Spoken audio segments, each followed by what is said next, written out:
What's going on, St. Louis? You're listening to the Freeman Bosley Jr. Show on KATZ 1600. Hallelujah! AM. What's going on out there? Boy, we got a hell of a show for you today. We got a lot of things going on in the city. Everybody's moving, things are happening. Even in Washington, D.C., Trump had set the country on fire with all that stuff that he's got going. But I'm joined today, this morning, my main man, Anthony Shaheed. What's up, my man? Oh, man, Bosley, you know I'm always excited when I know I'm going to be in your presence. I say, Assalamu alaikum. Then I start with the name of Allah, the most gracious, the most merciful. But I'm always thankful to Allah when with you. I mean that, you know, you've given us opportunity. The young man that you're going to introduce in a minute, you've given us all opportunity to be able to come in and do what we need to do. So, you know, we're always thankful, we're appreciative, and everything, you know. So there is no I in team. I understand that, but a whole lot of people wouldn't let it be no team.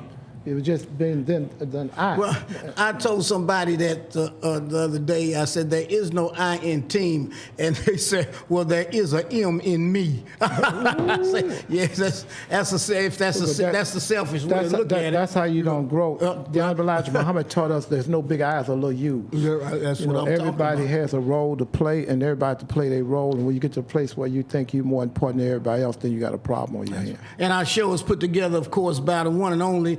Who is Timothy? What's up? Who is Timothy? Always putting it together. Always engineer, producer, extraordinaire. Always got it going on. Yeah. All right. And today, this morning, we're joined by. There my Felicia is. Sister Felicia, come on in. You call her Sister Secretary. I'll call her. Well, I got to. Well, you call her with Felicia Hampton. She's responsible for our guest being with us this morning. And she always has something going on, and we just love our Felicia. That's Sister Secretary. Yeah. Don't nothing move. You talk all that smart talk you want to, but ain't nothing moving without Sister Secretary. In that order. I like to say her name, Felicia Hampton. Felicia. Yeah. Good morning, St. Louis. Good morning and surrounding areas. Be sure to grab your pencil and paper this morning. Yeah. We have some great knowledge for you. Make sure you go to our Facebook page. Like, tag, share, and follow. Go to YouTube, Tahi Youth Group, and Brother Anthony Shaheed. Thank you. You also said if they walk away, they can go to... Oh, yes. Okay. If you have to leave, make sure you download the iHeart app. Take us with you. Take us with you. If you're going jogging or to the laundromat, take us with you. This morning, we're joined by a good friend of mine, a guy I've been knowing for an awfully long time, but he is started out. My initial introduction to him was he was into graphics. Yes. And he, to me, I would imagine was the number one graphics man in St. Louis. A lot of times when you're into printing and colors and graphics and things, when you're wanting something done, you really need it like right away. Yes. But printers kind of laugh at you when you start pushing them and shoving them, talking about, I need it right now. This brother here could turn it around. If you needed something graphically done, instead of telling him about it and waiting about a week, by the time you walk out his office and get down the street, here it is, here it is, Bosley, this is it. And he was always consistent with it, and he turned out to be our go-to guy when it came to graphics. But I guess that was a little slow for him, but he decided he gonna blow up. I mean, he's doing it big now. And this, ladies and gentlemen, is Mr. Kevin Bryant, who is the CEO of Kingsway Development Corporation. It basically is Delmar and Euclid, but all of the surrounding areas. But Kevin, welcome this morning, and tell us about some of the great things. To this mic this morning, speaking to this mic. Yes, sir. Can you hear me? Yeah. Go straight to that mic. That's all you got to do. Well, you know, welcome this morning. Thank you, brother. Graphics was always my first love. You know, I've been doing that for about 20 years, still do it. Okay. And honestly, it's one of the things I think I'll pass on to the young people, as that's going to be my hand-me-down to the young people. But I would do it for free if I could. But you know, Cardinals. All that. The other piece to that. Like I said, the other piece to that, you can do the graphics, but you also had the component of the creative. Oh, absolutely. You see what I'm saying? Oh, yeah. You got it. I mean, if you sit there, talk to you for a few minutes, you got it, and boom, you lay that out for them. Yeah, I used to teach for a little while at Flow Valley, and I used to tell the young people, I can teach you everything but creativity. That's right. You know, I can teach you how to use every tool in Photoshop, but if you're not creative, you know, the computer is not going to do it for you. Right, it's not You going to know do what I it mean? for you. Garbage in, garbage out. Absolutely. Right, but now you took that creativity and that vision has grown to something really big. Oh yeah, yeah. We sat there for about 18 years at the corner of Delmar and Euclid, and watched this beautiful community behind me implode, and everything on the south side of Delmar explode, which was the Central West End. And it started off just me asking the question why. Yeah. You know, St. Louis Development was one of my clients. You know, we were doing outreach for them, doing graphics and putting proposals together for other parts of the community south of Delmar. So I just started asking, hey, look, how do we fix this community where I'm sitting? Right. We always say we want black business to stay in black communities, but we don't develop these communities. That's right. We surely so don't. You look up, and the next thing you know, I'm moving out. You know, my computer worked the same in Clayton as it do on Delmar. That's right. You know what I mean? Right. But at a certain point, the infrastructure has to follow the investment of the entrepreneur. So the commercial district manager at the time was Brother James Buchanan, rest in peace. He just passed. Man, that's a good You brother. know, Big hit for us. yes, sir. And he challenged me to do something about it. He was like, well, organize the community and join the SBD, which is the Special Business District. I did that. He was like, all right, well, if you get them to support the development of that area, I'll support you down at the city level. So I did that. We had a great alderman at the time, Terry Kennedy. We Yes. approached him. We said, hey, Terry, you know, this is what we want to do. My background is not development. My background is organization.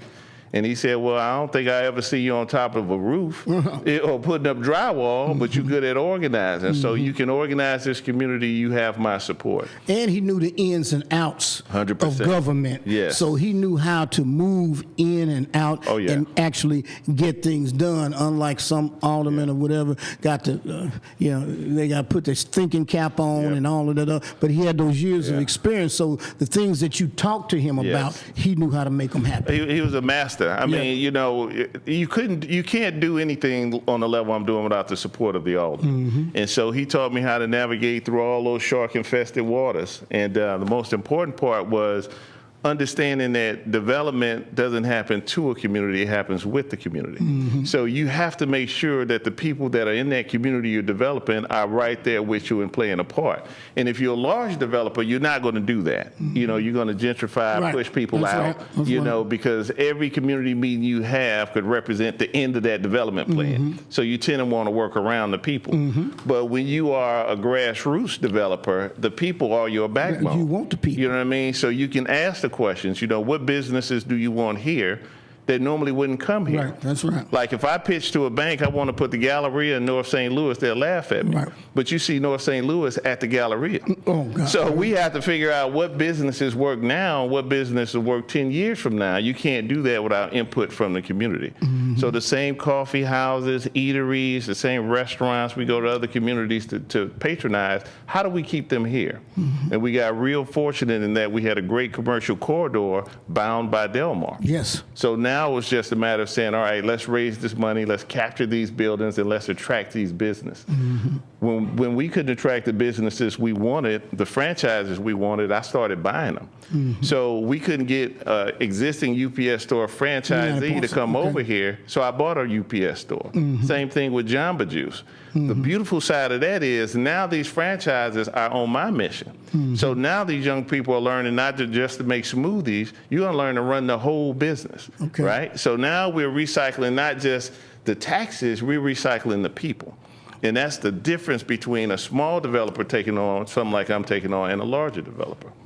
Now, you say you bought a UPS store. Yes. So tell us a little bit about that. How do you go about doing that? Well, you can be an owner, not the operator. Okay. And what the corporate franchises want more than anything is locations. And so when you don't see these businesses in your community, it's because they can't find a franchise operator that want to be in these communities. So some of us have to take these risks. Okay. As the owner, I can own the business and hire a manager. Okay. You see what I'm saying? So now we got the UPS store. I don't have to worry about finding a franchisee because I'm the franchisee. All right, well, we're going to talk about that. We're going to develop that, and we're going to talk about some of the dreamers. But it starts with a dream, but you also have to do some work. You're listening to the Freeman Bosley Jr. Show on KTZ 1600. Hallelujah AM. Say that again. Keep it on lock. Keep the hallelujah part. Keep it on lock. Quit playing. All right now. Low.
So, Welcome back, St. Louis. You're listening to the Freeman Bosley Jr. Show on 1600 Hallelujah AM. We got Mr. Kevin Bryant in the studio with us, and right now we're just scratching the surface of development. He's got a great corporation in the Central West End. It's called Kingsway Development Corporation. Any of you out there thinking about developing anything, any of you thinking about, even if you're thinking about just buying one building or buying one house, listen to what he has to say, because this can be helpful to you. A lot of you out there have these dreams and these ideas, but you don't want to drill down. And, you know, and it's funny, but then it's not, because there's people that I talk to that, Mr. Bosley, can I talk with you? I say, yeah, he wants to tell me about this development project, about his project that he's working on, and I tell him about what he needs to do and the things that he's got to go about. A year and a half or 2 years will pass by, he's still talking about that same piece, but he hasn't done anything. This stuff is what, you got to have a dream, but you got to go to work. Yeah, and quit telling people about what it is that you want to do. Quit telling them about what it is that you want. All they're going to do is put tax in the road for you, get you some key people that you think you can work with, and go to work. The stuff is not going to come to you. Just like he was talking about the creative, the graphics come. You can do, everybody want to be a graphics designer, okay, but where is the creativity? Where is it? So, Kevin, let's talk about that a little bit. I was asking you about the United Parcel Store and some of the other things that you had purchased. Yeah, so one of the key things you just said is stop telling everybody. You know what I mean? So, you know, the biggest way to kill a big dream is to tell a small-minded person. You know what I mean? So a lot of us are telling our young people it's time to be entrepreneurs, but we haven't taught them a work ethic yet. That's right. You know, you cannot be lazy. Brother Shahid, I have to remind him all the time. I used to be in his youth program. He had got me a job at Nationals pushing carts. And I think I went one day, didn't want to go back. And I got straightened out. Straighten out. I ain't got to let you know. And it was the way he said it. He was like, brother, we can't do business like Negroes. Okay. And like some people don't have to hit you to spank you. Right. You know what I mean? Right. But I got the message, the subtext, you know. And young people don't have that mentorship right now. So they might say, hey, I want to own my own business one day, but do you want to work?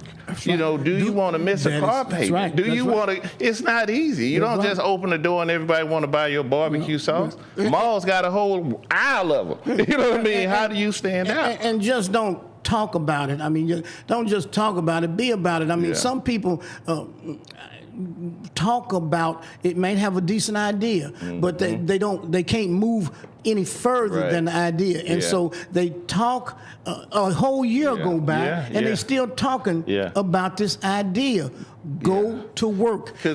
Cash your bucket down where you are. Yeah, because there's too much ecstasy in talking about it. Yes. You know, you get great satisfaction just talking about what you gonna do. You know what I mean? See, people will come back and say, hey, man, what about that thing you was talking about a year ago? A couple years ago. Where you at now? Oh, I ain't doing that no more. I ain't doing that no more. But I got something else. You got to come come see my car Yeah, wash. man. You know what I mean? Right. But real estate is brick and mortar. You cannot play with real estate. You know, a lot of people run down, they try and buy a house at the tax sale. You might buy a 2,000 square foot house. Well, at $100 a square foot, that's a $200,000 debt you just got. Are you ready for that? Then did you do any homework in that neighborhood? Is there a plan around that neighborhood? Are you ready to cut the grass, taxes, all of that? So it's more than just saying, you know, well, Kevin hit the development lottery. No, it's a lot of work. You know, the properties I own now cost me about $3,000 a month just to cut the grass. That's right. You know what I mean? So we're doing some heavy lifting the city isn't even doing. But there's an ROI there because the community is valuable. And we know we have a valuable community. That community used to be a part of the Central West End. Absolutely. You know, that was where the wealthy black people stayed. Yeah, absolutely. You know, in fact, the only reason why the property values went down is because once they got integrated, the city disinvested in that community. Yeah. And those side streets like Enright. Oh, yeah. Oh, man, 100%. Enright is beautiful home. Yeah, Beautiful yeah. home. Euclid goes from Fountain Park to WashU Medical Center to BJC. That's right. You know what I mean? So that corridor cuts right through the Central West End. And 20 years ago, the Central West End wasn't the Central West End. Right. You know, so all of our communities have that same potential as long as we invest in them. So tell us a little bit about what you're doing now. You got the you're the CEO of the Kingsway Development Project. We talked a little bit about the United Parcel concept that you bought. Now, what are some of the other things that you're doing over there so people can know that this stuff is real? Sure. Particularly, you mentioned Jamba Juice. Yep. I want to hear more about that. Yeah, so Jamba Juice, when we first started doing charrettes in the community to figure out what businesses would work over there, everybody wanted a Smoothie King or a store like that, but it was a Smoothie King on every corner, and I just thought Jamba was a hipper brand, you know, and so I was like, well, we know we can do Smoothie King, but let's go after Jamba Juice, you know, it's not a lot around. And I was able to sell the larger corporation that this community would support it. Not just now, but going forward. So we were able to get the approval. It took about 6 months, and Alakazam, we got the Jamba. And I need you to jump in on one other part too. How, before you really started nailing it down, how you made sure that drug traffickers, because for a while, yeah. that whole area along with that Holderman track and everything, Yep. I want to get, I mean, I know you're going to get to this hot stuff, but Sure. you got to make sure you tell them how you cleared it out, and that's the knowledge I'm clear. That was the biggest challenge. So that neighborhood was, you know, was almost condemned. It was one of the Infested. roughest neighborhoods. Yeah, you couldn't even drive down the 700 block of Auburn. It was like they was having a parade in the middle of the street. Right. So we got lucky in that when we started asking the police, and I don't mean active duty police, I mean off-duty police, friends of mine, you know, you helped out with some of the people that you knew, just asking them, hey, can you help us ride down this block and help encourage these brothers to move on? Because you don't stop crime as much as you move it. Right. Where we got lucky was a lot of these brothers, most of them, 99% of them, had no ties to the property. So that was an aha hanging moment. out. Right, you know what I mean? So it's not like, I ain't going nowhere, this is my auntie house. You know what I mean? I'm like, My grandmama lived you there. don't live over here. You know what I mean? So you could actually put restraining orders on people from a community, right? So once you start challenging that aspect of them, the dope boys don't want to get arrested. The real challenge comes with the homeless people and the people that are sick. You know, these are the people, they don't mind going to jail, they're going to break into houses, they're going to start the fires. But moving the actual trafficking wasn't as hard for us because we got lucky.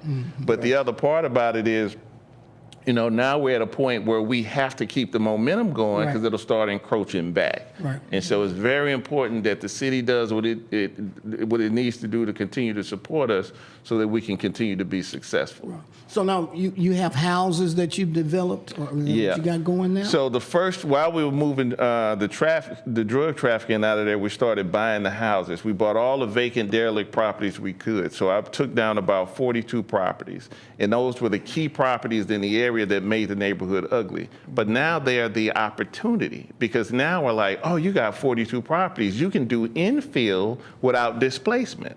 Because the remaining people who own the properties are the sweet little old ladies who just been there 30, 40 years, you know what I mean? So we got control of the inventory that was the ugly property, and now we're able to invest in those properties. As a result of that, according to the public safety director, we dropped crime in that community by 82%. And that is without any badge, without any bullet. I'm not bulletproof. Everybody knows where I'm at. You know what I mean? But what happened was, once we got a little momentum going, the neighbors got encouraged that something was Start happening. feeling good about it. Right. Now they're calling the police. Now they outside sweeping again. Taking that pride in it. Yes, sir. That dignity. The way it used to be. That feeling of self-worth. Yeah. That upward mobility. See, that was instilled in. They had it, but they kind of let it go because they didn't feel they had the support. Yeah. But it got resurrected. Yes, sir. Yes, it did. Sir. And they were reminded of their own strength. That's right. So I'm not always. For a while, I wasn't popular in meetings. They was kicking my butt. Yeah. You know what I mean? Because now they got a little taste of what the community used to be again. So now I'm being challenged. Well, when you gonna fix this house? Or when you? And that's good. I received that. You know what I mean? But I'm not the alderman. I'm not the mayor. I can only do what I can do. But the more we do, the more other people realize what they can do. That's right. You know, it's just stone soup. Yeah, and they feel empowered, and you help them feel it. Oh yeah, You help oh yeah. them. Because I look like them. So you know. So now, what have you acquired? Do you have anything on Delmar and Euclid? Yes. Okay. So I was one of the few people to get approved of a TIF for a TIF. Okay. So we have a $6.8 million TIF that goes from Kings Highway to Taylor. And all of that is infrastructure improvements. You want to say something? No, I'm just saying that. Now, tell them about a TIF. TIF is like you just lay an umbrella Yeah. So over the area. Go ahead. So along that umbrella covers about 5 businesses that we created on Delmar that justifies the city investing in that area. And all it is just a loan against the future taxes that's going to come That's in coming off those properties. Yes. Okay. So one of the first buildings we started was the old Union Sarah Economic Development Building. So I bought Nesby that. Moore. Yes, sir. Proud to have that history. Oh, yeah. So we got that building captured, and now that's going to be slated for 28 offices upstairs, and downstairs is that retail I talked about. Well, was that the Roosevelt Apartments right there? No. There's the Roosevelt Apartments, there's Launch Code, then there's the Nesby Bohr Building going east. Oh, okay, coming back. Yeah. Okay, is that before you get to the NAACP and unemployment? Right to the east of it. Okay. The very next building is that building. Okay, it's called Nesby Moore? Well, he was there. Okay. So it was the Union Sarah Economic Development absolutely. Building. Yeah. So that building is all scheduled for entrepreneurs. Upstairs and downstairs is retail. We even got a small cigar bar coming. Mainly as an amenity for the tenants. 2,000 square foot of co-working space for people who can't afford office space. Okay. The rear of the building I'm collapsing and we're building a 10,000 square foot performing arts theater. Okay. So now we can have 10,000 square feet? 10,000 square feet. Okay. So now we can have our concerts, we can have the lectures, we can have the weddings, we can have the birthdays in a venue that we control. We don't always have to go to other people's establishment to have a Black Business Week. Right. You know, we'd have it in And you had to see how it was looking before you went in there. Oh, yeah. If you could show them the before and after pictures, because I was going through that whole area, and just the mere fact it's over there by that park and everything is very important. We had people living in it, you know, and then we're working on the old bank, the old Vault nightclub. Yeah. So we are now have that under option. We're trying to close it before our option runs out, and that's scheduled for a banquet center. So that was That's a beautiful building. Oh, it's a beautiful building, and that was where all the homeless people were. Yeah. That was their In that hangout. building? Oh yeah. We captured it on video. How do they get in there? Every hole in that building was the entry point. And when we first Man, you grabbed, didn't ask that question. when we first grabbed the building, we had one brother there that was charging other homeless people. Oh God, to yes. spend- Well, somebody got to be in charge. Somebody gonna regulate. Somebody gonna regulate. Yeah, there's They an were having opportunity. parties in there. It was a nightmare. But, you know, we were eventually able to get them out, secure it, and now it's planned for a $3 million banquet center. Yeah. So those are just 3 of the main businesses that was the justification for our TIF. And then the main one is I raised about $3 million and I took out the entire block from Delmar and Euclid to Delmar and Walton. That entire block got assembled. And now there's going to be a 199 unit market rate apartment building. Where is that 12,000 now? square foot of retail. That big empty parking lot at Delmar and Euclid. Yeah, right across the street that there. whole Right, block, right. we captured it. Okay. And we are now through the last phases of our design. We got a 3-story garage, a rooftop bar. I named it the Bridge. Okay. To symbolize bridging the north and south sides of the street. Beautiful, You know, beautiful. and Okay. breaking that psychological barrier down. But the upside of it is the taxes that'll come from that building go to the north side of the street, right? Okay. So as a result of these projects that I created, according to the city's numbers, we have just put $89 million worth of new tax revenue into Fountain Park, into that community, and that's over a period of 23 years. I want to hop in there for a minute with you because I got, you know, Go when I ahead, start get hearing in, this man. history, I get excited. First of all, he's young and he's one of your students, Mayor Bosley. All of us are, but he's one of your students. But when I first started going around there dealing with him 4 or 5 years ago, however long it was, one of the main people that was excited about what he was doing, started working with youth, was Neil Richardson, Oh, yeah. who's now the director of SLDC. Yes, sir. Yes, sir. And how they caught me was him and this brother here to show you how he believed in your vision. You know, because the people without vision of the parish. He told me, or you told me, you said, go around and introduce yourself to him because he's working with some young people. He had Mayor Bosley at least about 5 or 6 young brothers demoing the whole house. And not only did they demo that whole house, every week I would go by there and watch them. They put that house together and they sold it.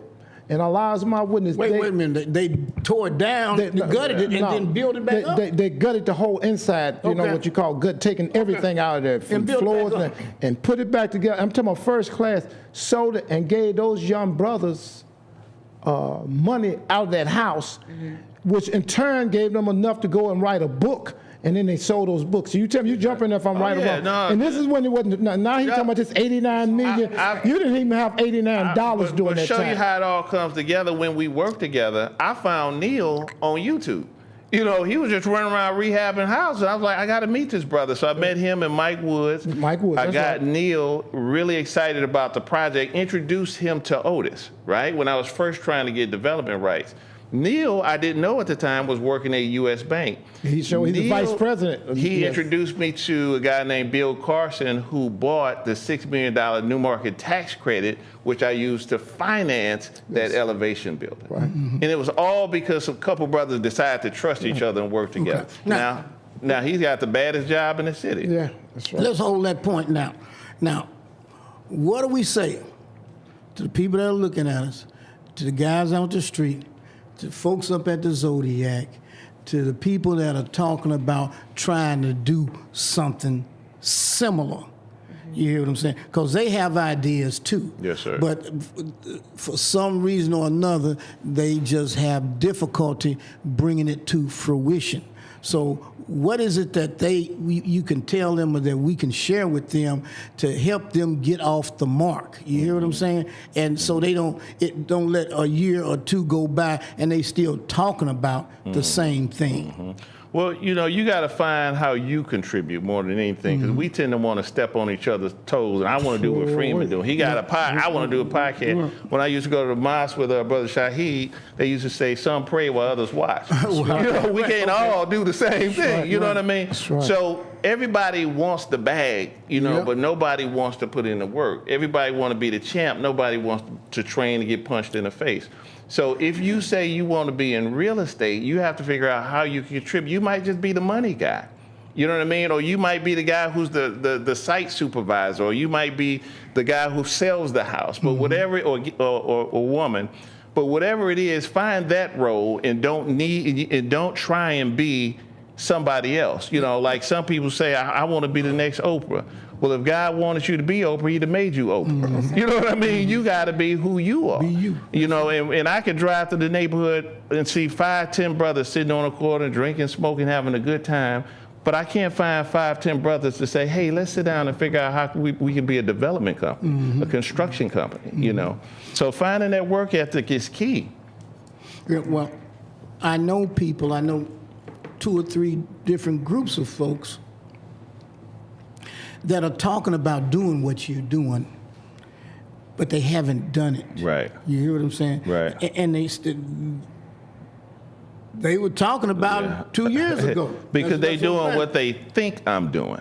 They like the shiny part. You know, it's like a song said, my neighbor likes my clothes, but he haven't seen me when my scars exposed. You know what I'm saying? So what people don't see is when I'm up at night, can't sleep 10, 11 o'clock in the morning because I'm trying to understand a new market tax credit application. You know, I'm trying to figure out where grant money is. I'm trying to figure out how I'm going to craft this conversation so that the mayor can support me with some of that ARPA money. You know what I mean? It's not just saying, Alakazam, I'm a developer, because we have a challenge with that. You know, so we can go down to Best Buy, buy a camera. Hey, Mom, I'm a photographer. Slow down. You know what I mean? You need to take a couple classes, learn your craft, and then you can be a developer. But it starts with the basics. Yeah, and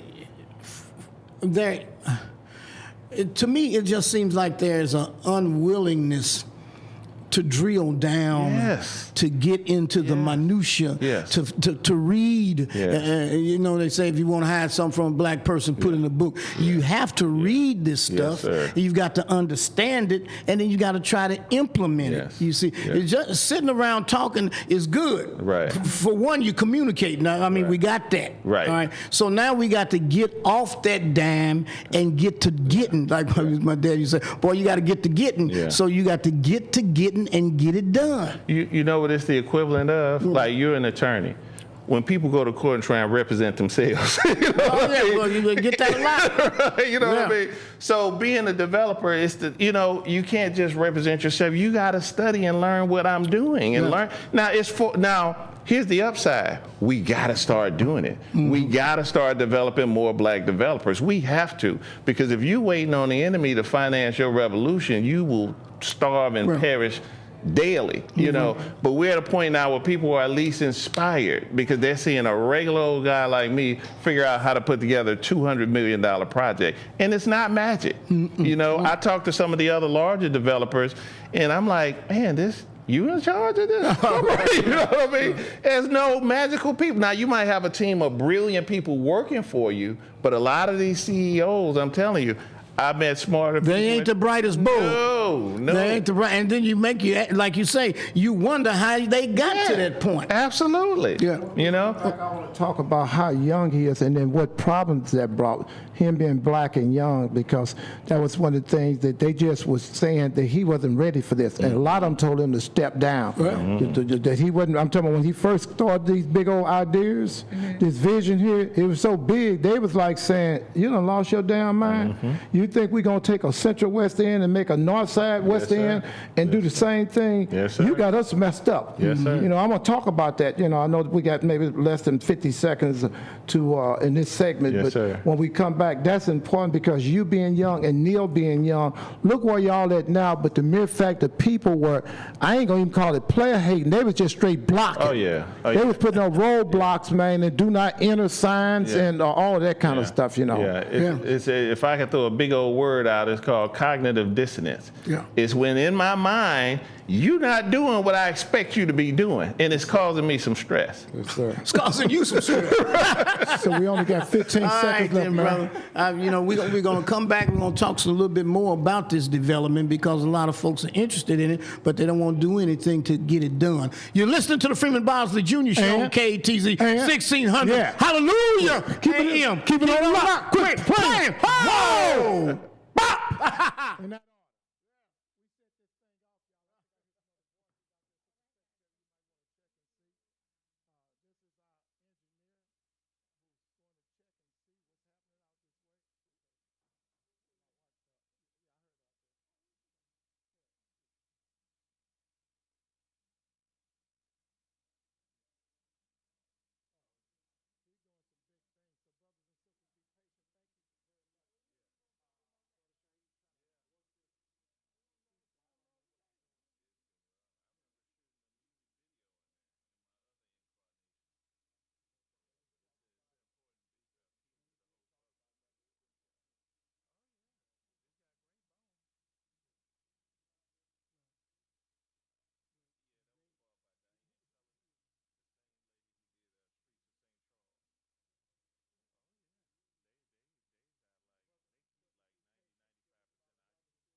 St. Louis.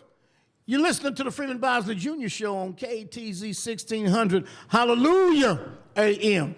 We got Kevin Bryan in the studio with us, and we're talking about real development, how to really get something done. And he pretty much has painted a picture of from the bottom to the top, and how you got to stop talking about it and be about it. You got to make your dream. You got to do the work to make your dream a reality. But the main thing to understand is it can be done. That's right. It can be done. We're not trying to shoot you down. We want to try to build you up. But it takes a little tough talk, and a little feelings get hurt. Because sometimes we're not going to tell you what you want to hear, and might not tell you what you want to do. That's right. But you got to do it. We already got, like, one time I told, an old man was telling me, Bosley, you all got to do more. You got to do more. I said, well, we're trying. I said, the road won't be easy. He told me, who told you it's going to be a road? That's right. Come on now. That's right. And that's what you're doing. You're making, Dr. King said, you got to make a way when there is no way. Right. And You got to hew out of the mountain of despair a pillar of hope. And that's what this is. And be prepared to work long hours, because going back to what you were saying, just a pinch about before time, when you, even for the Million Man March, you did a whole lot of that graphic for us. You did a whole lot of stuff, probably 75 or 80% of everything the international representative of the Honorable Minister Louis Farrakhan wanted done, which was Minister Akbar Muhammad. It was you putting that in place. Yes, Most people don't know that. Yes, sir. See, but you got to remember, when you're working for the Million Man March and when you're working for Minister Akbar Muhammad, Yes, sir. you better believe you're going to do some work. Oh, yeah. And that means he don't want no excuses. Yes, sir. Because they say excuses is for incompetent people. So everybody's talking about these business and got good ideas. Keep those good ideas. We want that. But be prepared to work, not from no 9 to 5. This ain't no 9 to 5 piece here. Be ready to read. Be ready to stay up all night looking at, the different proposals that's coming here. Because anything that you miss is a problem. So kind of veg you out for that too, bro. Yeah, one of the things you said earlier was the resistance that I started to get. Not when I was struggling, but when I was starting to be successful. Right? So nobody cared about that neighborhood. It was considered the hood, even though it borders the Central West End. But once movement started to happen, then people started to move against me. Because it was like, oh, no, we can't let him get that off. And it is a problem. But why? I give you 400 reasons. And then they start talking about he didn't come in and pay his dues and come in and getting their permission. I'm not a part of this fraternity. I'm not this person, boy. Any reason, you just pick a reason. You know what I mean? So I was coming home from Atlanta one time, and the pilot was landing. He said, we're now approaching our descent to St. Louis. Please set your clock back 10 years. You know what I'm saying? So Somebody actually said yes, that? the pilot. Oh, my God. And I never forgot it. It was hilarious. Because I was like, I don't know if he knows how right he is. You know what I mean? Because what I'm doing, as magical and revolutionary as it seems, go to Houston, go to Atlanta. They see a lot of young they got Wakanda. You know what I mean? So what I'm doing is unique because there's a lot of resistance to supporting each other and supporting black folks here. Especially when something becomes valuable. Now, if I was flipping a 4-family flat over off Plover, it's not a problem. But we're constantly told that we can't stand in these shoes, and we can. Well, and don't want you to pay them. No. 100%. You could have Elon Musk. He's got 3 or 4 billion-dollar companies, and everybody's like, oh, he's great, he's brilliant. But we can't do 200 acres in our own community where we live? Not 200 acres, 3 acres. 3 acres. Wow. 2 acres. You know what I mean? But I say it over and over again.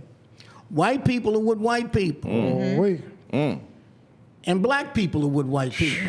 We said it every we week. one hand clapping. Yes, sir. One hand clapping. Yes, one hand clapping. But we keep going. Yes, sir. That's the key. Oh, yeah. That is the key. That's the key. You keep going. Yeah. My daddy used to say, son, you got to help people in spite of themselves. That's right. So then when they see him needing help, they didn't come. Not just myself, but quite a few of us. When we seen what he needed, to this day, I've never asked this brother for a penny. Not no one doubt. penny. And I came in fighting. When I seen them sharks, yes, sir, trying to do everything they could to get blood from you, yes, I told you, I said, you stay focused on that. You let me handle these handkerchief head and some of these white folks. Is that what I told you? And you did that. I went straight up there, started with the president of NAACP, Adolphus Pruitt. Yes, I told him. Wait a minute now. Yeah, this is Brother Anthony Shaheed speaking. I'm speaking for me, myself, and I. I'm not speaking for Hallelujah 1600. I'm not speaking for Sister Secretary Felicia Hampton or Hallelujah and all that stuff. I'm talking about Brother Anthony Shaheed, what I had to do with this handkerchief head. Boot licking, butt licking, tell him leave this man alone because he felt as though he was too young to be doing this. Supposed to come in and check with him, Leave him alone. get him with permission. I'm telling you what he was doing. He did everything he possibly could to block this brother. Now, if I'm saying something wrong, call me aloud with this mic. I stop you when you're lying. Yeah. See, so I told him, I said, son, you see, what you're doing is right.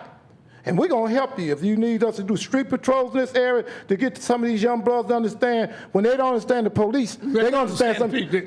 I didn't bring some brothers through here to make you understand how to spell Czechoslovakia. Yes. Yeah. So you tell me what you want, but you're not going to stop this brother. And when I see him now and Brother Neil Richardson, I am so proud of y'all. Some young brothers that are doing major things. To be over the SLDC, brother, that's not no small position to be over. But he started off young, and he wanted to help young people. But going back in there and talk about what you're talking about. Yeah, it's a challenge. And see, I haven't just met Negroes. You know what I mean? So, what did you just say? I missed that. And that's carried. So I was prepared. You know what I mean? Whether it was, the time I spent under you, the time I spent under Malik, Brother Juma, it's not a new phenomenon. That's right. You know what I mean? See, the key is, not the key, but one of the keys is, we can go to college, get degrees, engineering, political science, urban affairs, and all of that. I ain't got a law degree, but that the most important degree that I have is the degree in Negroology. See what I'm saying? And that you can't not go to any school for that. That's from the school in the community. That's from the school in the street. The degree in Negroology, coupled with the other aspects of what it is that I've been able to accomplish, the law degree, political science, urban affairs, all that blended together. But you got to have that first. And be a student of history. So I know I'm not special in that sense. Homer G. Phillip was shot right outside my office by us. You know what I mean? So when we start looking at this cycle repeating itself over and over again, we learn to move a little differently. I've been successful because I've moved a little differently. You know what I mean? I don't want to be a martyr. You know what I mean? That's not my sacrifice. But if I'm able to continue to be successful, we can teach a whole generation of other young people how to move. Brother Jamal Seward would be so proud of you. Man. When you were talking just then, that's who you remind me of. That was my mentor. Ain't no secret. Yeah, that was my guy. Ain't no secret. Yes, sir. So do you have other entrepreneurs that help inspire you? Somebody you could just kind of reflect your ideas. Now, you said that don't talk. Don't tell people your business. But then we turn around and said we need to trust. Yeah. So we got to trust somebody. And you found Brother Neil in that team. So 2 questions.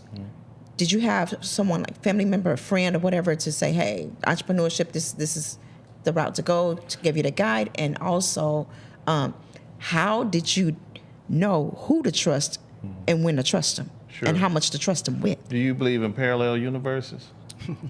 Explain to me. Well, parallel universe theory is basically that whatever you believe in, that's what strengthens, and that's the universe you start to live in. So it's the Native American tale way of saying it is everybody has 2 wolves living in them. One is bad, destructive, and one is real positive and helpful. Speaking to that mic for me. So the question was asked, well, which one is stronger? And it's whichever one you feed. You know what I mean? So for me, it's always been people who've inspired me because I've never known ceilings. You know what I mean? Maybe that's from being a good, having a good mother. But like when I remember Progressive Emporium, going in Progressive Emporium, like I'm gonna read every book in here. You know what I mean?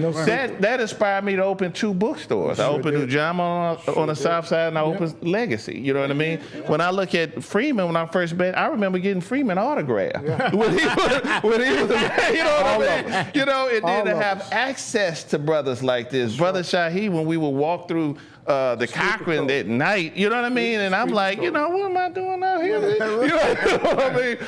Yeah. But being around fearless men gave me confidence and courage. Yes. So when I looked at the business landscape, I knew no fear. What do you mean I can't do this? Says who? You know what I mean? So whatever I can conceive, I can achieve, and that's more than just a cliche.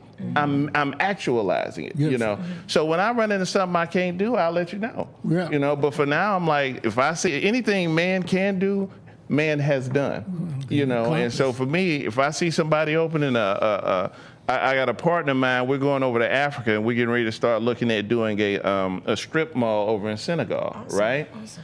We're doing this, and no one's giving us permission to do it. It's just one of those things that we figured out could be done. Okay. Now, if you go to Senegal, there's a city called St. Louis. Yes, sir. In Senegal. Yes, sir. And St. Louis it probably haven't been developed lately, but we have a sister city relationship with St. Louis in Senegal. Yes, sir. The mayor of St. Louis, Senegal, Mayor Doua, used to come to St. Louis.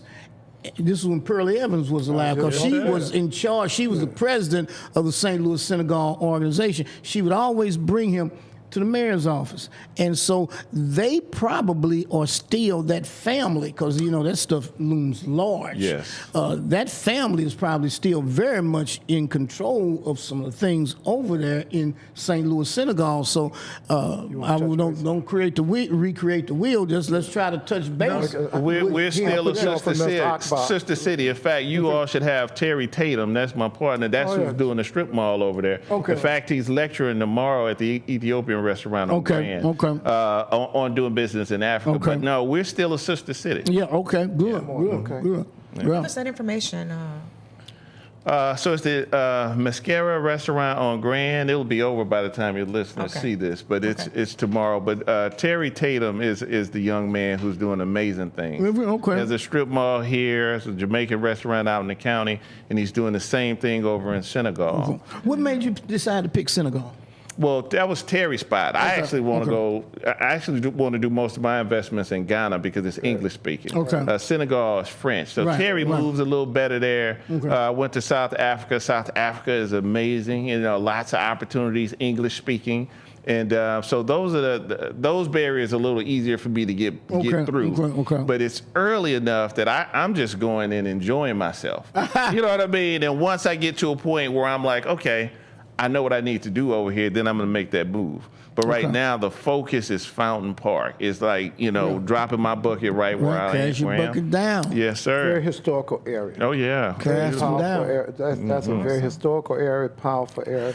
And I know you're going to talk about that, but tomorrow or next day or two, let's put Mr. Akbar on and just make sure what you're talking about, especially in that Senegal area. Nobody knows those areas. One of the best trips to Africa I ever had was with Akbar, Brother Akbar. He moved like. Oh, God. Nobody understands until they see it happen. They only hear you talking about it. But presidents and rulers love to meet him in the airport. Sir. That's right. Yeah, he has a grace about him, and that's received so well over there. Everywhere we went, it was like we were walking in the VIP. Oh, yeah. You were. And then he's humble. He was. He's humble. Yes, sir. If you didn't know who he was, you wouldn't even know he carried that type of weight, but he's just a very humble person. He don't walk around and put his chest out, but he just make things happen. Oh, yeah. So, but again, brother, we so proud. You got to start giving information out on some of the things that you're doing, too, because we got... Sure. I mean, keep up with me on KingswayDevelopment.net. Okay, go a little slow now. If somebody like Kingsway Bush, Development. Kingsway Development, just like it's spelled, .net. And there's a capture in there where you can send me an email, and then from there I respond to everybody. Okay. And then we have a neighborhood organization which I created so that the community can be a part of development. That's called Park Place, and that's at parkplacehed.us. And that right there is the way for the community to be involved, that community to be involved in what I'm doing.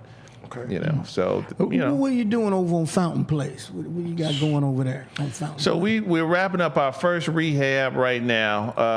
We're going to do an open house probably at the end of the month, and we haven't even finished it yet. We've had offers from $275,000 to $300,000, and that's in a neighborhood that had no previous comp higher than $90,000 in about 20 years. Okay. You know, so we got two more. We're getting ready to start. So what's that $320,000 break based on that offer?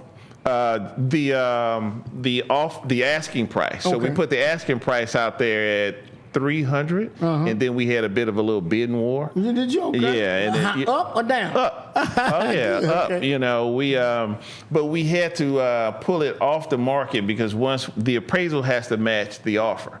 And so we had to go back and put another $15,000 into the house. But the good thing about every house that we've started is we have a tax credit associated with it, which allows me to actually sell it below market rate. That's beautiful. You know, and ultimately we want to get to a point where we can include a lot more below market housing, but the houses over there are huge. Yeah, and it's just, absolutely. You know what I mean? It's just no way to rehab. Now say that again about the appraisal has to meet. So the appraisal, like we can put any number out there we want. We want to get $400,000, but it still has to be appraised. Okay. And so the appraisal came in, I think, at 276. Okay. So even though we were getting high offers, we can't accept if it's like an FHA. Right. Okay. We can't get more than what the appraiser says it's worth. But if it's conventional, you can get around it. You can get around it. Okay. And there are some funds that were supposed to be set up. Like originally there was going to be a green lining fund, which would allow for an appraisal gap. And so a bank will put a soft second for the difference between what I want for the house and what it appraised for, and it would be forgivable. But, you know, shenanigans happened and that fund never got going. As usual. Right. You got to keep going. You got to keep going. You know, I could sell a house at $50,000 below the asking price and still break even because we have a tax credit associated, which allows us to absorb, you know, some of those losses.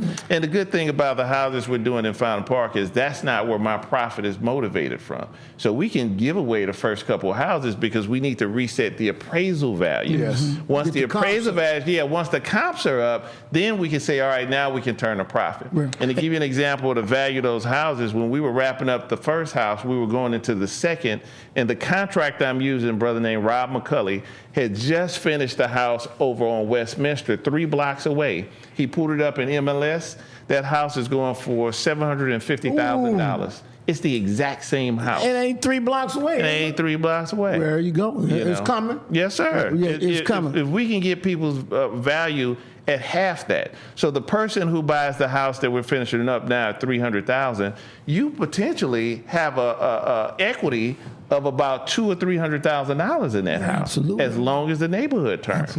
So you know that's generational wealth. And I just want to say this too. Yes. People don't get mad at folks if they don't want to do what it is that you're talking about. That's right. Don't carry that to the next meeting. Right. Don't be. You get consumed by that. If they don't want to help, move on. There's plenty of people out here, or there are other people out here that are willing to try to do something with you. Don't just keep talking about that piece. If people wasn't with you, they wasn't with you, move on. But a lot of times we want to hang on to that and get bogged down with it. Don't do it. Yeah. I'm telling you, don't do it. Move on. I'm going to take these next 30 seconds. Take us into that break. Yeah, but I want to thank Mary Bosley publicly, and I have to say this now, just listen to you, because it was James Clark, it was Mike McMillan, it was you, it was me, it was Brother Jim. All us young brothers were around when Mary Bosley came out, and he made it his business. He was over to the Association of African American Role Models on a regular basis, the Tahi Youth Group on a regular basis, and because he gave us as young people an opportunity to stand up and show up and show out. look where we're at now. If he never would have gave us the opportunity, so I'm saying to you, brothers and sisters that listen to us, if you're in any position, do like what Neil Richardson did. Do like what Brother Kevin Bryant did. They've helped so many young people, and then look how it's been paid off now. So publicly, I want to thank you, Mary Bosley, because when nobody else wanted to give us, that was one of the things you made sure in your administration that you had to have young people, and the rest of them was hating on this stuff. Oh, yeah, they didn't want that. They didn't want this at all. Got rid of the 40-ounce bottle. Right, that's right. All right. Hey, look, drop a rope and help somebody else up. That's right. That's the key. So we want to thank you there. You know, any other, you got 5-10 seconds. You get Kevin, any number, you this get your is it. email This is out, a wrap anything. now. You got anything? Let me give you this last 30. No, I'm just encouraged for this community and everything that we're doing. Please get involved. You know, don't think that everything is dependent on me, because the way the development plan was written, it was written to partner with people who want to be developers, partner with people who want to rehab houses. It's not on me. We're just making stone soup. Thank you so much for coming in this morning. Awesome. You're listening to the Freeman Bosley Jr. Show on KTZ Don't look over 1600. here, dude. Hallelujah! Yeah. AM. Keep it on lock. Quick, playing. Ho! In that order.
We're going to do it. Here we go. Welcome back, St. Louis. You're listening to the Freeman Bosley Jr. Show on KTZ 1600. Hallelujah, AM. Welcome back. We had a good show previously with Mr. Kevin Bryant. As you can see, that brother knows a lot about development, and he wants to share it. So if you're over that way, stop in. Or if you got the information that he gave out his, Yes, he reaches on his, what kind of line is that? On the computer or the internet? Everything. Yeah, all his information's out there. check him out. And, you know, the journey of 1,000 miles began with a single step. Amen. All they gotta do is go to- do is just start talking and start thinking about your concept. But, you know, again, I just have to remind you, once you get it together, get busy. Start doing something. You know, just don't talk, because a lot of times people not really with you. And so when you tell them something, they're going to remember it. And they'll see you maybe a year or so later and ask you about that same thing you told them. And then you're going to be embarrassed because you ain't did moved. nothing. But You they have can, moved. but Mary, they can go to Kingsway Net development, and they can get Brother Kevin Bryant. But I think if you check them out and see these some young brothers that are doing something just like these young brothers that just walked in here with the honorable. Who's going to do the induction? Because I don't know if State rep. Oh, y'all, come on, give it to y'all. I need some more juice. Y'all gotta come with some more juice with that Look at some more juice. How much juice you want? one. I want all the juice. This is a younger Bosley. Yeah, we got all Well, what's her that. whole name? Because it's a Lakeisha. So help me with her whole name. Yeah. Bosley. Give me a state representative. State Representative Okay, what- Lakeisha Bosley. It's in the house. In the house now. In the house. Right. In that order. Right. The sister has a birthday coming up. Yes, It's January 5th. January 5th. She Oh, we will gonna be, see- how old will you be, baby? Oh, Lord, I ain't telling nobody. I'm going to keep that one till close to the vest. But 30. So you just going to put me out Yeah. to the world? I ain't going to touch that. What to say? You can't touch that. The Bosley family, we proud of our youth. Yeah, that's See, right. That's the thing about that. See, You touch she don't look like. Shahid, Yes, sir. we got bench strength. Oh, yeah. Lot of folks just out here. Oh, yeah. We got second, third, Oh, ain't no fourth secret. wave. You better Ain't let no them secret. know. No. Yeah, tell We them. got That's fourth wave. Oh, that's beautiful. When you see us, we ain't the only ones that's involved. Amen. We got people on the bench. Okay, you well, better let me let them know. say- let me- Chomping at the bit. Tell them come around that corner if they want to. Hey, let me sum up by saying, wow. Wow. Tell them come on around that corner. What's up, y'all? Yeah, It's go good ahead. to be here. Good morning. Thank y'all Good morning. for having Good morning for coming to the studio. You know what I first thing mean? this morning like It's this. always great to spend time, with my big brother, with Brother Shahid and Sister Felicia. And, y'all are just a heartbeat always for the Good city. you. But, just for us young people to do better. So I appreciate y'all for sure. When we so proud of you because you got some young people in here, so I already know. Young black men. Right, there you Well, that's go. what I'm talking Woo! about. That makes a big difference. You feel me? And black don't crack. Okay? They insist on it. Yeah. I love it. Young black men. I love it. Well, once you set the tone and introduce who we got Okay, here, for sure. These are, STL royalty legends in the city. Hustle City 314 gentlemen coming through, shakers and movers, making sure that they put our city on the map, not just with clothing, but also unity. You've got Reggie's son, and then you also got my bro Lou or Trey. MC Trey in the building That's as who he he is, go MC by. Trey. What's up, MC Trey? What's up, OG? How you doing? Oh, man, shoot. Come on with that. You with her, so I know it's got to be right. Because I heard they got some clothing. Well, let me do that. Let them get it in. I want them. We need to hear from the young black men. Let them know. No, This is two fifths two fifths of Hustle City. I go by a lot of names. City know me as Shorty or Reggie's son. I grew up on St. Louis radio and putting on for St. Louis all over the country, all over the world. And my brother to the right of me, MC Trey, I'm gonna let him give his own accolades, but a dope artist himself and creative. And us two, along with three of our other brothers, make up Hustle City, and Hustle City is exactly what it is. We represent, you can't spell hustle without the STL. Period. And we put on, and right now we have a, the one-stop shop for everything locally designed in St. Louis in the City Foundry. We have a collaborative store, Hustle City, with Sanctioned, which is we have the biggest sneaker collection in the state of Missouri. But when we The biggest what now? sneaker collection. Oh, yeah. So we don't call them shoes. We call them sneakers because they It's a difference. collectibles. It's a difference, right. Yeah. I call them tennis, but that's okay. Sneaker. Limited edition. Facts. You feel Very me? exclusive, Everything for sure. you need in there, but more importantly, like when you come in there, all our clothes, hats, accessories, things of that nature, all designed by St. Louis people, St. Louis brands, and it's not, and it's quality. It's quality stuff. It's dope. It's drip. It's everything. Yeah, it's for us. It's for us and it's by us. You know what I mean? Yeah. Amen. You better come on with that It's food, for us, boo. by us. You know. Yeah, But yeah. It's the Hustle City What's your version. market? What market are you appealing to? What market is it? That We marketing to everybody who gonna come spend $1. That part. That part again. What's crazy is with us being located in the City Foundry, we get a lot of organic traffic from people from all walks. All walks, all ages, all creeds. You get your young kids. you know, who coming in there with their parents. You talking, you know, 8, 9 years old, even younger than that, coming in there, black families coming in there with your parents. You got elderly couples, elderly white couples coming in there, and they walking out with bags. You know, it's one of them things where, with us being in the foundry, it's a central location. You get a lot of organic traffic. So, you know, of course, with us being black men and definitely black business first, we promote that. But, you know, our top seller in the store is one of our top sellers, the Poser Company, and he's a white boy, but he doing his thing. You know What's the selling? What's the top?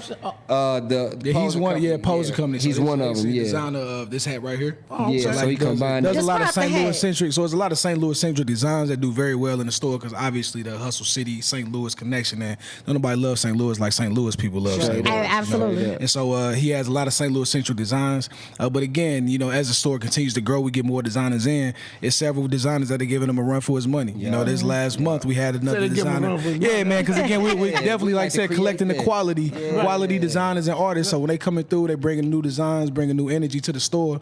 You know, they gravitating to different things. So again, we got hats, socks, again, men's clothes, women's clothes, bags, shoelaces. You know, And it's one of them things. It's one of them things too. You know how like me first say like going out to other cities and stuff. Like I love to have on St. Louis stuff going other places. That's right. So you know, let's say you got a trip or something coming up, or you finna go like come through the store, copy you something so you can rep St. Louis. So then when you be out there, they say, hey man, where you get that? Like you gotta come see about it. And even the dopest part too is that like, you know, we have our St. Louis central designs, but we also have designs that have nothing to do with St. Louis. That are just fly, you know, fly things that you can wear at any different occasion, any different style. So, Like this satin black hat I got for all my natural hair sisters out there. I'm telling y'all, the cap is on point, and I love it. Like I wore it on the golf course, and you know, I wore it to the mayor's ball, not the mayor's ball, the governor's ball, when he had it, and he was like, "Man, I like that." I was like, "Me too." I recall seeing you on the floor too with the STL USA shirt on. I definitely had the STL USA on the floor. You know, everybody was like, "Where did you get that from?" And of course, my everybody comes out, and I couldn't say everybody. Lord have mercy. But I like it where you talk about the fact that you got designers, people kind of competing and doing different things. Because Jesse Jackson used to say, competition makes us better, not bitter. So let's have at it. You know what I'm saying? If you got it, bring it. That's what's up. Tell them come on around that corner. Come on around. Come around the corner. Come on around that corner. That's their hustling you. You know, again, every people from St. Louis is a different grit. It's a different energy you got about what you're doing, what you're creating, and you know how you bringing it to the table. And again, it's always love. That's the thing we're you know harboring in our store. You know, there's no competition. We're here to do this together. My resources, your resources, mine. You know what I mean? Yeah. That's great. That's poetic. I do want to ask that question. Last segment, we were talking about trusting that business partner. What made you two decide this is the partner for me? And is it 3 of you or It's It's five five. total. Tell us about everyone. And that's actually, you know, I came as like an extended family member to, you know, what Hustle City was. These guys, all of us have been knowing each other like outside of the business relationship, just from respectfully around the city. One of the other guys I went to school with since middle school, and then him and 2 of the other guys been going to school with for that long. So it was more like a brotherhood that became business. But I'll let Trey kind of talk about the original origin of it. Yeah, absolutely. Brotherhood that became business is the perfect way to describe it. You know, me and the original 4 of us, you know, before we added Reggie, like I said, we all been knowing each other since middle school. You know what I mean? From basketball, playing basketball, and then, of course, evolving into me and one of the other guys, A-Game, doing music together, traveling around. And then Tremaine, who is not here, head owner of In Blue, he started his real trip into the fashion world. And it was like start studying fabrics and different designs, things like that. And he was just one of those things like, this is what I want to do. You know what I mean? And we already kind of knew we wanted something to do with music. And then, of course, fashion and music kind of goes hand in hand. You can't have one without the other. Right. You know what I mean? And so when that came apart, and then we had the opportunity to create Hustle City, which was back 2 years ago. We opened up in 314 Day, and the Grove was our first location. Yep. And so that was really, I honestly, to kind of wrap it all the way up, that was the the cherry on top where it was like, okay, this is what we're supposed to be doing. You know, when we had the reaction we had from the city, and again, we were able to function on a business level outside of just being friends and brothers and doing things off the hip and off the whim. But we were actually able to execute a business plan and execute and then scale it. Yeah, drill down. Exactly. Then scale it to partner with Sanction, who was already a flourishing business as well, to open up in the city foundry. So again, we never figured it out because we still figuring it out. Right. You know what I mean? But again, when you have that love and that you know, that faith in each other, that, you know, I can't do what you do, you can't do what I do, but together we can do it all. Everybody got a skill set. You know, we all heading in the right direction. What do you say to the young guys out here that have ideas, but for whatever reason just can't seem to get going with it? What they, because I was just talking about this on my other segment, because I run into people all the time want to tell me about something they trying to do or whatever, and I tell them, I give them some ideas and some information, but they don't do it. That's Quite it not right there. yet. That's the opposite of what you said. How you get out there and do it. Get out there and fall on your face. That's the only way you're gonna know. That's the only way. That's the only way you're gonna know what you need to do and what you don't want to be doing again. Yeah. Here's one thing that my daddy tell us. My daddy used to say, son, you can't fall off the ground. That's right. You can't fall off the ground. All you gotta do is just stand up, be a man, go do it. That's what my dad said. My father used to, when I first got started in politics, and I had to go see politicians and these guys that had these offices and talk to them and stuff. My daddy wouldn't go with me. Go with you by yourself. Yep. Right. Take care of you handle your business. Dang, that's why y'all did me the way y'all did me. I had to go by myself. You go. Yeah. That's it. You know, and sometimes the meetings didn't go well, you know, but I kept going. That's right. You know what I'm saying? Absolutely. Yeah. Absolutely. I feel you know, the same way again. I don't always throw my last name out there, but I am a Irby. That's it. Hazel Irby is my grandmother. Okay. So, and I've talked to you about that. I've talked to you about that once before because her husband liked to shoot pool. Yeah, absolutely. I never did. I haven't gotten a chance of playing, but you know, I like to shoot pool too. Right. But he is bad. Oh, he cold blooded, pop on cold. Yeah, he's bad. Cold. He got trophies all through the basement. We done broke a couple of his kids, but you know, we ain't gonna talk about Hey, that. look, don't be snitching on yourself. He already found out. Trust me. I took my licks already. And your But grandmother again, was a hell of a lady too, made a hell of a contribution to the Amen. black community.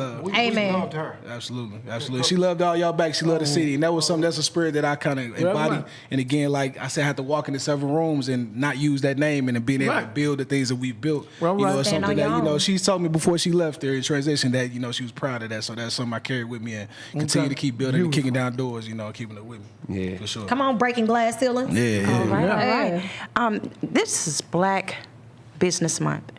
And Mayor Bosley always say, black businesses make black lives better. I want to ask you this morning. Black lives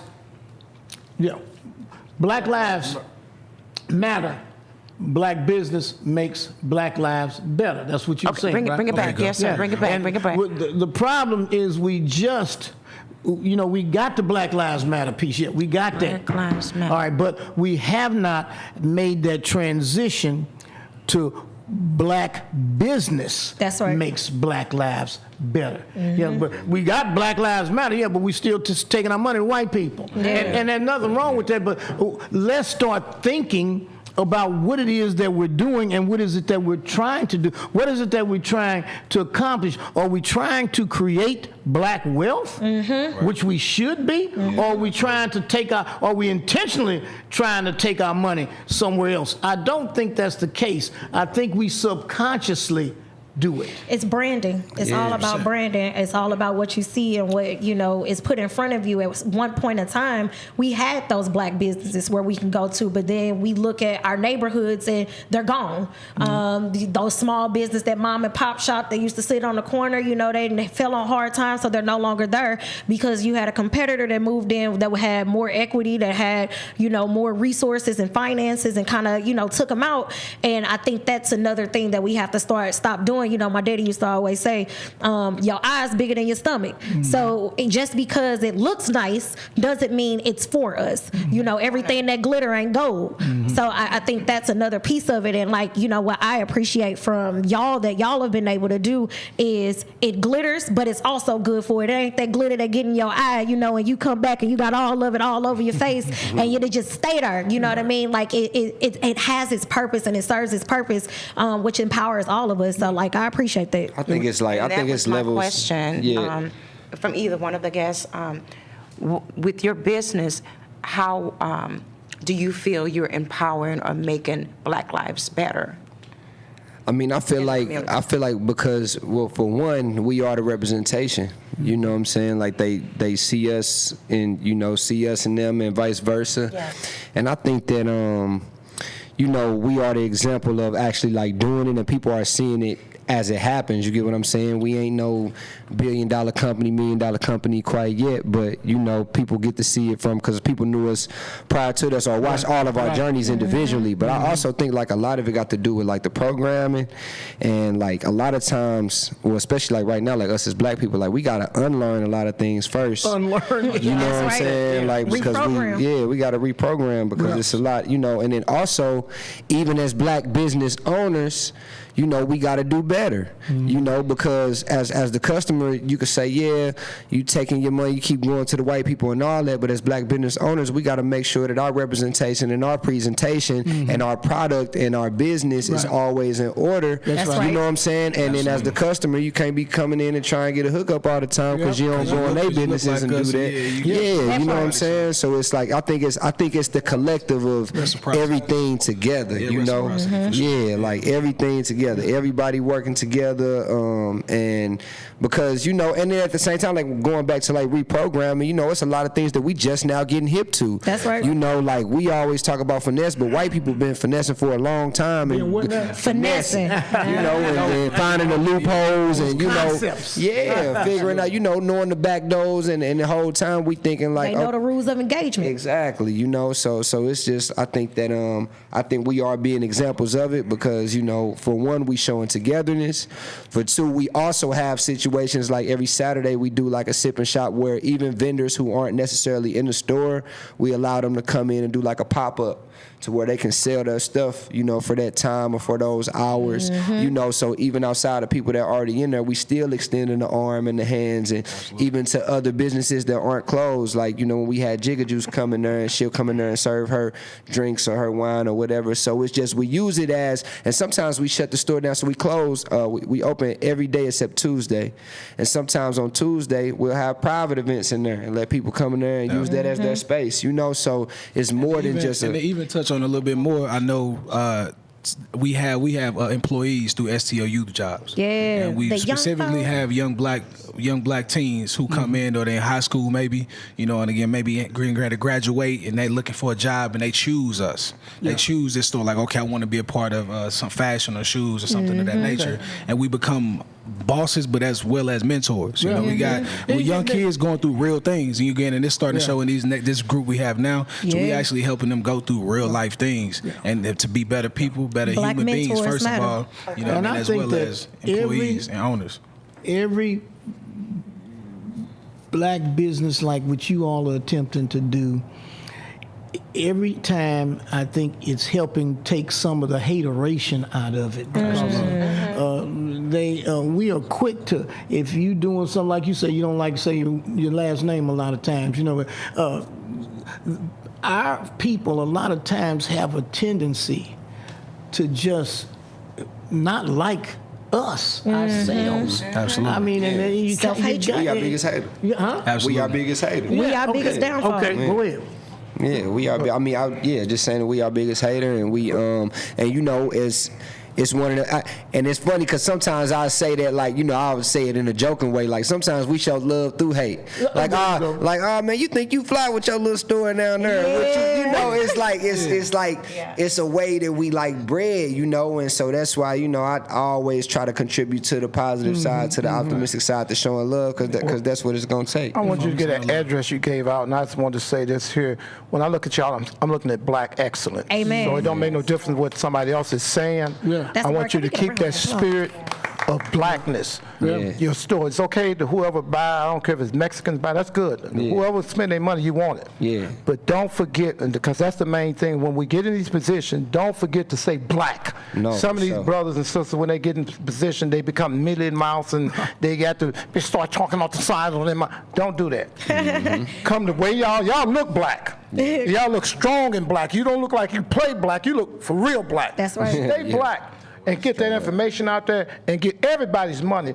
But always let them know that they're looking at black excellence. So get the information out. You was giving the address out? Yeah, City Foundry. Suite 125, right across from my kids, 3700 Foundry Way.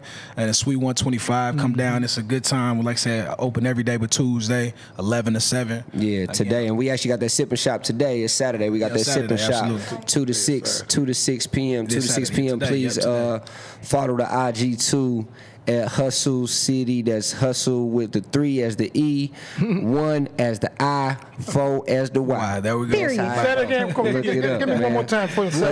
Hustle City with the 3 as the E, 1 as the I, 4 as the Y. Boy, I ain't realize. Straight, ain't it though? Yeah. That's crazy. HUSTL3C1T4. But they understand that. They get it. It's I just do the 314. best I can. baby, yeah. But I'm gonna come down to the foundry. I'm coming down. Come down today. Yeah, Come down come today. check We're us gonna be out. there today, Check 2 to us out. 6. Yo, For the sipping Me and shop. American, but we might get a chance to come up through there. But Sister Lakeisha, state representative, I'm Yeah. hard for me to say we're so proud of you. I'm looking for January 5th when your birthday. I'm not gonna say your age because the time It's too late. ran It's out there. now. I'm 30. Okay, you 30. I'm 30. From that 30. Help us get it, close it out, man. All right, but she got a birthday party coming up too. August, come You're out listening August to the Freeman 28th. Bosley Jr. Show on KATZ 1600 AM. Hallelujah. Keep it on lock. Quit playing. playing. Ho!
Welcome back, St. Louis. You're listening to the Freeman Bosley Jr. Show on KATZ 1600.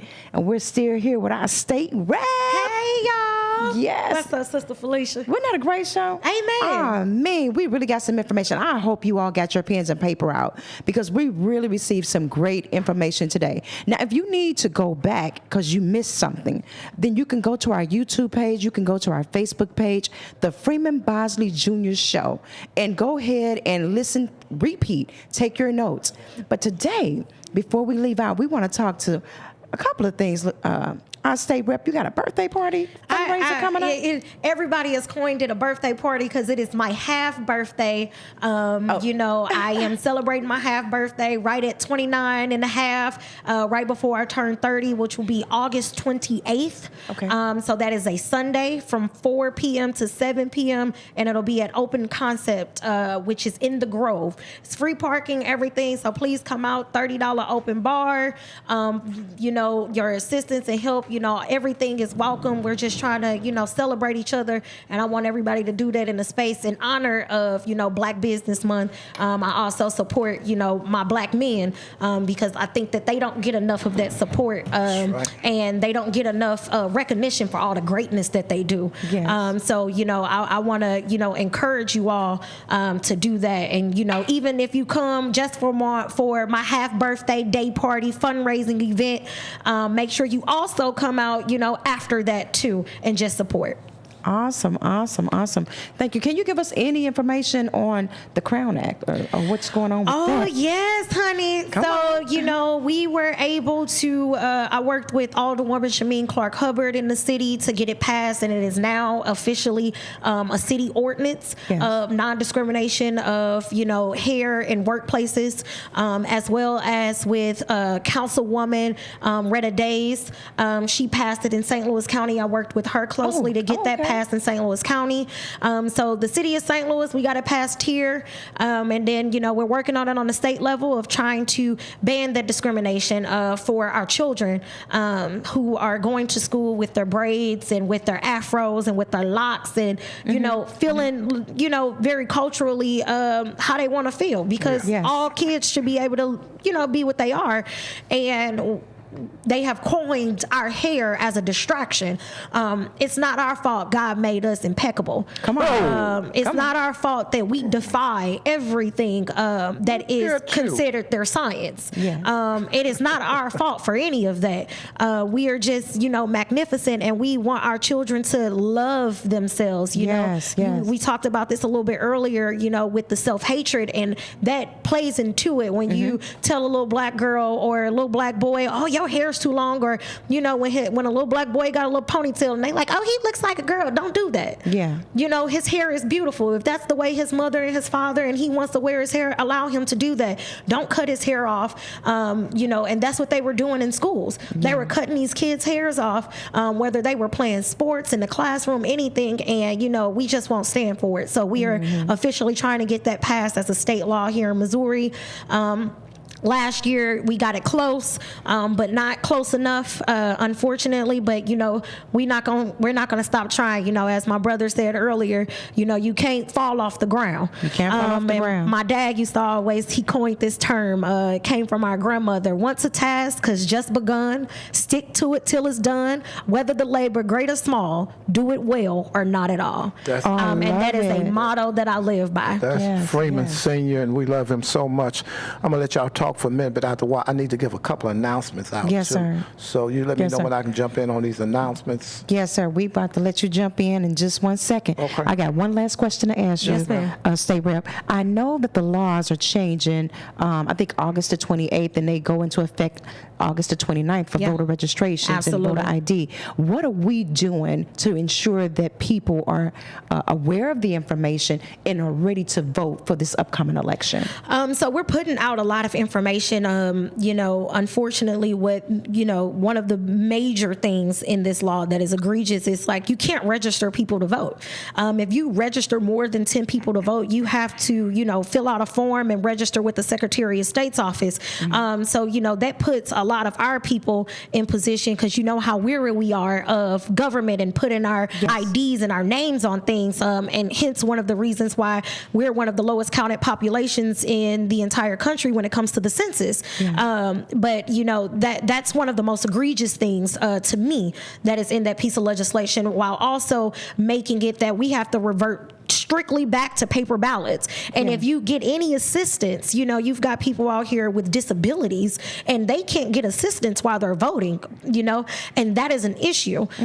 So, we don't have Braille ballots so that people who are, visually impaired, they can know how they're voting. So they need that assistance, or our elderly members, So these are an extreme disenfranchisement to our communities, put us back in what I like to say, and I said it on the floor and I'll continue to say it, put us back in them Jim Crow laws where they trying to ask us, how many jelly beans are in a jar in order for us to vote. And that's exactly where we're going back to.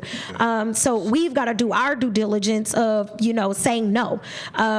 We've got these different amendments on here about, legalizing marijuana, but we're not reading that. This Amendment 3 that is out there right now that'll be on the ballot in November puts felony provisions in the Constitution.